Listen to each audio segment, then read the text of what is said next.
आज के इस वीडियो में हम लोग देखेंगे क्लाउज उपवाक्य। क्लाउज किसे कहते हैं, कितने प्रकार के होते हैं, क्लाउज कैसे पहचानें। तो चलिए शुरुआत करते हैं। Clause clause Hindi meaning उपवाक्य।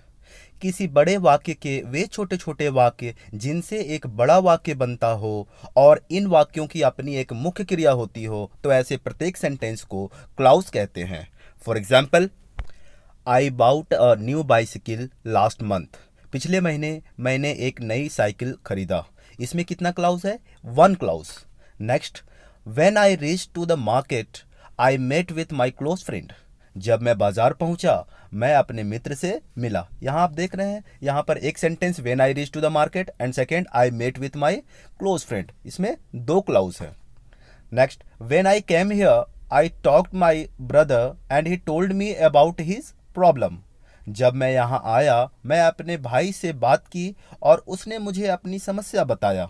यहाँ पर कितने क्लाउज हैं? तीन क्लाउज हैं। अब हम लोग देखते हैं टाइप्स ऑफ क्लाउज। क्लाउज के कितने प्रकार होते हैं? मुख्यतः क्लाउज के दो प्रकार होते हैं, principal clause and subordinate clause. प्रधान उपवाक्य एंड आश्रित उपवाक्य। तो सबसे पहले हम लोग देखते हैं प्रिंसिपल क्लाउज। किसी सेंटेंस में वह क्लाउज जो किसी दूसरे क्लाउज पर निर्भर नहीं होता है और जिनका अपना पूर्ण अर्थ हो, उसे प्रिंसिपल क्लाउज कहते हैं। ऐसे क्लाउज में उसकी अपनी मेन वर्ब होती है। For example, Sita said that my mother is working in a biscuit company.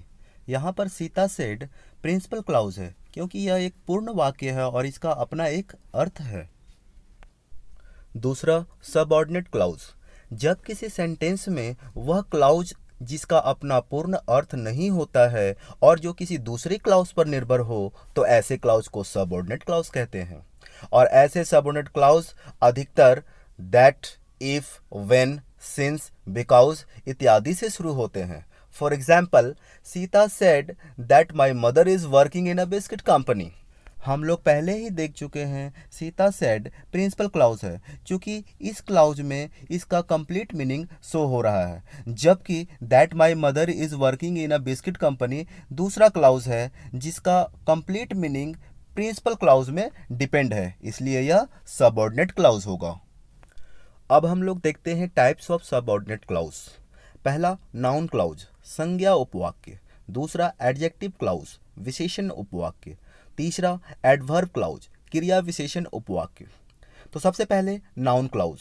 वह सबऑर्डिनेट क्लाउज जो नाउन की तरह कार्य करता हो उसे नाउन क्लाउज कहते हैं। For example, tell me who took my pencil in the class. मुझे बताओ वर्ग में मेरा पेंसिल किसने लिया। इस सेंटेंस में हु मीन्स किसने, who took my pencil in the class, मेरा पेंसिल किसने लिया। हु नाउन को इंट्रोड्यूस कर रहा है, इसलिए यह क्लाउज नाउन क्लाउज होगा। Next, adjective clause. जब सबऑर्डिनेट क्लाउज एडजेक्टिव की तरह कार्य करता है, अर्थात एक क्लाउज किसी दूसरे क्लाउज में आने वाले नाउन या प्रोनाउन की विशेषता प्रकट करे, उसे एडजेक्टिव क्लाउज कहते हैं। For example, the pen which has a red cap is mine. वह कलम जिसका कैप लाल है मेरा है।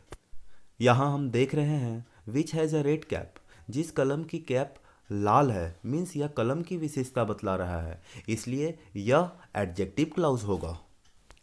नेक्स्ट है एडवर्ब क्लाउज। वह सबऑर्डिनेट क्लाउज जो वर्ब की विशेषता प्रकट करे उसे एडवर्ब क्लाउज कहते हैं। For example, I read because I love stories. मैं पढ़ता हूँ क्योंकि मुझे कहानियों से प्यार है।